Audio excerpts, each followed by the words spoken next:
Nosso podcast ligado na verdade mais uma vez com você. Obrigado você que está conosco através aí do Spotify, do Deezer, do site da Rádio Ceará ou mesmo pela programação da FM 102,7. Obrigado pela sintonia. Eu sou o João Lucas Barroso, meu amigo Inácio José conosco. José, Inácio, beleza, cara? Beleza, João. Não é comum me chamarem só pelo José, mas estamos aqui de todo jeito. Pois é, né? Saiu sem querer, cara. Pois é, vamos falar hoje, Inácio, de um tema, assim, bem, infelizmente, bem comum. Uma desgraça. Vamos aprender aí sobre este tema, porque ele é importante, né, para todos. Ele não é importante. Saber como lidar com ele da melhor maneira possível é que é importante. Exatamente, porque é um assunto, para alguns é um tabu, outros... Uma coisa corriqueira. É algo normal, comum, até mesmo incentivado, né? A gente vê que isto que vamos conversar hoje, essa prática que vamos mencionar hoje, ela é até incentivada no mundo, mas já que estamos ligados na verdade, que é a Bíblia, será que masturbação deve ser praticado? Deus considera pecado? Ou tanto faz, tanto fez? E para conversar conosco através do Zoom, ele que está em Sobral, pastor Isaac Salles. É um prazer tê-lo novamente aqui no podcast. E aí, pessoal, o prazer é todo meu estar aqui com vocês, conversar mais uma vez, né? Dessa vez um assunto um pouco tabu, né? Um pouco delicado, não se vê muito conversas sobre isso, sobre sexualidade de uma maneira geral, né? Você não escuta muito conversas desse tipo na igreja. Exatamente. É importantíssimo. Pode ser um tabu dentro da igreja, mas no mundo, cara, é um negócio... Mas não é mesmo. É um negócio incentivado, é um negócio que é levado como, até mesmo em rodas de brincadeiras, né? Cara, é uma realidade triste, né? Mas eu já tô dando, assim, até uma explicaçãozinha sobre o assunto. Vamos ver o que a Bíblia fala sobre isso. É pecado ou não é? Como lidar com isso? Como vencer? Então, pastor Isaac, é com você. Bom, João Lucas, a gente pode começar a tratar desse tema de várias maneiras, né? Mas eu queria ler um texto aqui da Palavra de Deus, que se encontra lá em 1 Coríntios, capítulo 7, né? O apóstolo Paulo lá, ele vai dizer assim nos versos 8 e 9: Digo, porém, aos solteiros e às viúvas, é bom que permaneçam como eu, ou seja, não casem, né? Mas, se não conseguem controlar-se, devem casar-se, pois é melhor casar-se do que ficar ardendo de desejo, né? O que é que o apóstolo Paulo está querendo dizer aqui? O que ele está querendo dizer aqui é que a satisfação sexual, os desejos sexuais, eles só têm um lugar para serem satisfeitos, que é no casamento. Então não existe outra maneira de nós satisfazermos o nosso desejo sexual e agradar a Deus, senão dentro do casamento. Então, como é que o mundo enxerga isso, né?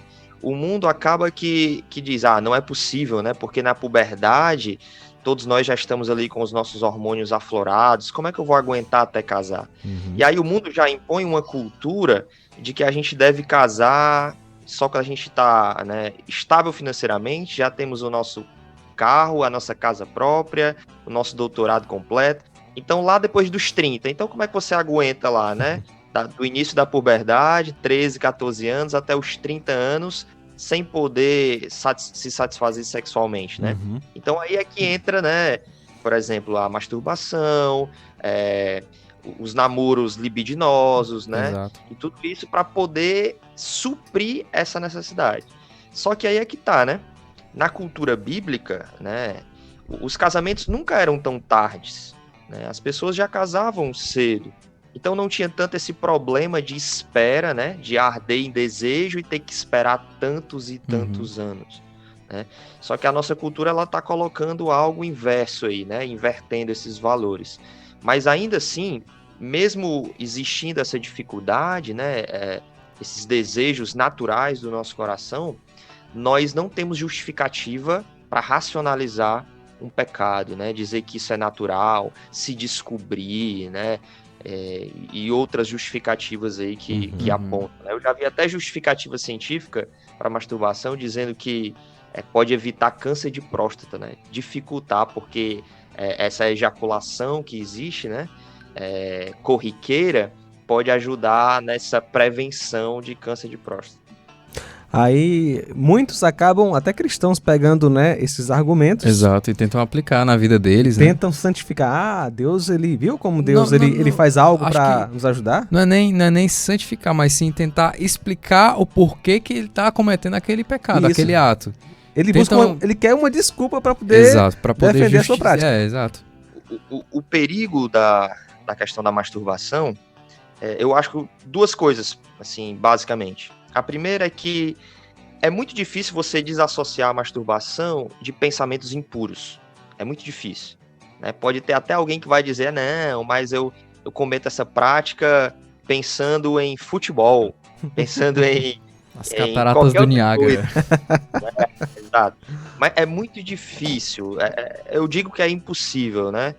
E qual é o problema? Pensamentos impuros são condenados biblicamente. O próprio Cristo, né, vai dizer lá em Mateus 5, algo bem duro e profundo, né, de que se você olha para uma mulher com desejos impuros, né, com cobiça no seu coração, você já está cometendo adultério. Então, é muito difícil você desassociar a prática da masturbação a pensamentos impuros, a adultério, a cobiçar a mulher do próximo, tá entendendo? Então, isso é o primeiro ponto que mostra que masturbação é algo errado, é algo que desagrada a Deus, né? Uhum. E o segundo ponto é que masturbação tem a ver com um certo egoísmo, né? É uma satisfação sexual individual, onde você está buscando o prazer próprio ali e exercendo um tipo de egoísmo mesmo, né? Onde a Bíblia vai mostrar que, na verdade, a satisfação sexual ela deve ser algo do casamento, do homem para com a mulher e da mulher para com o homem, né? Uhum. O homem pensando na mulher, né? Porque o corpo do homem agora, depois de casado, é da mulher, pertence à mulher, assim como da mulher pertence ao homem. Então, a relação sexual, ela serve para um dos motivos, né? Para trazer prazer mútuo ali no casal. Enquanto a masturbação, ela tá pensando em algo individual. E mais... Então, para aquelas pessoas que ficam, né? Ah, não, eu não tô pensando em impurezas, né? Cometendo essa prática, né? Uhum. Ou então até os casados, sei lá, ou pessoas que já têm um tipo de compromisso, dizendo, ah, não, eu tô pensando na minha esposa, pensando na minha mulher. Ainda assim eu acho errado, porque você tá tentando se satisfazer e quebrando o propósito do casamento, que é um satisfazer o outro, né? Uhum. Exatamente. O texto que você mostrou no começo mostra o padrão de Deus para a sexualidade. O que é que Deus pensa sobre o prazer sexual? Tem que ser dentro do casamento. Qualquer outra coisa vai fugir desse padrão. E a Bíblia ensina, né? E Paulo lá diz para Timóteo, fugir das paixões, né, da mocidade. A Bíblia manda a gente fugir da imoralidade sexual. Então, toda satisfação sexual tem que ser no casamento e não de forma individual. Tudo que for fora disso, beleza, você começou a namorar, mas tá indo para um lado assim um pouco mais, como foi levantado, um pouco mais libidinoso, mesmo que não haja fornicação, a prática do sexo no namoro. Mas eu costumo fazer uma analogia na minha mente sobre qualquer tipo de tentação, em qualquer área. É como se você estivesse andando na beira de um abismo. Ah, vou só até aqui, eu não tô pecando, mas eu tô andando aqui nessa beiradinha aqui. Cara, pra você escorregar, não dá muito trabalho não, velho. Qualquer coisinha você, caiu ali. E pra você que não conhece, por exemplo, algumas pessoas nunca tiveram contato com pornografia ou com masturbação. Não queira saber, sai de perto, vá conhecer a Cristo, vá para Cristo, queira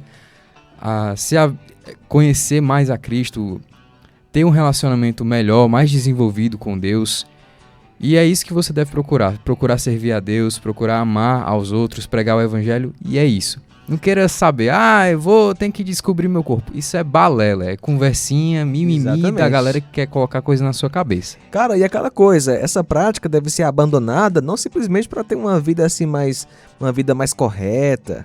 A ideia de abandonar é por Cristo, por amor a Cristo. Então hoje você tem que amar a Jesus. Então por causa de Cristo você vai abandonar aquilo que desagrada a Ele. Agora, pastor Isaac, a pessoa que já está afundada nessa prática, o cristão que está agora nos ouvindo, sabe que é errado, sabe que é pecado, mas está caindo muito, ele não se vê preparado para abandonar o pecado, não consegue deixar essa prática?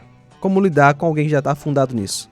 Bom, já pude conversar com alguns rapazes que confessaram esse tipo de pecado. Eles vivem numa luta grande, e uma das coisas que mais abalam nesse tipo de gente é que eles se sentem muitas vezes tão impuros que isso os afasta de buscar a palavra de Deus, né? Eles se sentem tão sujos que isso faz com que eles não orem, porque eles se sentem muito indignos, né, de buscar o Senhor e de buscar a sua palavra. Só que isso é pior, né? Piora a situação. Essa questão de se sentir impuro, de se afastar de Deus. Porque, na realidade, o que você mais está precisando é ir para a cruz. É buscar em Cristo o perdão dos seus pecados, é buscar em Cristo arrependimento, é buscar em Cristo restauração de todas as coisas, purificação dos seus pecados, né? A força para lutar contra essas tentações. Claro que pode ser que nessa batalha, né, nessa carreira, nessa caminhada, alguns vacilos possam acontecer, né? Mas se você encara a situação, né, do seu pecado como guerra, e que o Espírito Santo, a força que vem do alto, pode te fortalecer para essa luta, você vai encarar o pecado como um inimigo, né? Não mais como um prazer, não mais como a sua satisfação, mas você vai encarar agora o pecado como uma doença mortal que você quer lutar e que você quer correr para longe dele, né? Então, o que eu digo para essas pessoas é o seguinte: às vezes a gente coloca um peso, né, grande nessas coisas, ao ponto de nos afastar de Deus e nos fazer sentir indignos da sua presença. De fato, nós somos indignos, mas não simplesmente pelos pecados que nós cometemos, mas pelo pecado, o pecado no singular, A com culpa a do letra pecado, maiúscula. né? Exatamente, o nosso coração pecaminoso, né? O nosso DNA, a nossa essência e natureza pecaminosa. Isso precisa ser resolvido, e é resolvido em primeiro lugar e unicamente por meio da cruz de Cristo, por meio do sangue, do sacrifício de Cristo derramado, né? Os pecados que nós cometemos são consequência desse coração pecaminoso, inclusive os pecados na área sexual, masturbação, imoralidade, prostituição, pornografia, tudo isso, na verdade, são sintomas desse grande pecado que habita no nosso coração por rebeldia contra o Criador. Então o que eu digo para essas pessoas é: busquem em Cristo a reconciliação com Deus. Ele purificará de todo pecado, ele trará perdão e dará força para lutar e se afastar desse tipo de prática para uma nova vida com Deus. E compartilhar com alguém de confiança, uma pessoa que pode me ajudar a amar a Deus, que pode inclusive me aconselhar de forma prática sobre isso, é uma boa opção também? Importantíssimo, né? Às vezes você lutar sozinho não é tão bom, porque você está cercado por tentações fortíssimas, e a ajuda às pessoas que podem te encorajar e te fortalecer, isso é a beleza da igreja, né? Da comunidade cristã, da família cristã, um podendo fortalecer, encorajar o outro, exortar o outro. Então é mais difícil nós pecarmos quando estamos juntos e unidos, né? E no caso de um homem casado ou uma mulher casada que cai nesse pecado, tem caído, e quer se arrepende, pede perdão a Deus, e Deus obviamente perdoa, mas também deve confessar para o cônjuge o pecado? Eu acredito que a luta no casamento, quando os dois estão ali unidos, né, se é algo que está afligindo um dos cônjuges, né, que ele não consegue sair daquilo, está atolado naquele pecado, com certeza deve ser compartilhado, né? Porque a luta do casamento agora é uma só carne. Exatamente. Os dois ali estão unidos para poder florescer um relacionamento saudável, né? Um leito sem mácula, como vai dizer lá em Hebreus. Então, acredito que sim. Muito bom. A pessoa mais interessada na nossa libertação é o Senhor Jesus. Então, corra para Cristo, mesmo com vergonha, mesmo com sentimento de indignidade. De fato, somos mesmo indignos, mas o sangue de Cristo que Ele fez na cruz nos purifica de todo o pecado. Pastor Isaac, foi excelente a nossa conversa. Que Deus possa lhe abençoar e que tenhamos muitas outras oportunidades. Amém. Glória a Deus. Estamos aqui sempre à disposição. Grande Inácio, valeu, cara. Até a próxima. Valeu, João. Valeu, pastor Isaac. E essa foi uma produção da Rádio Ceará FM 102,7.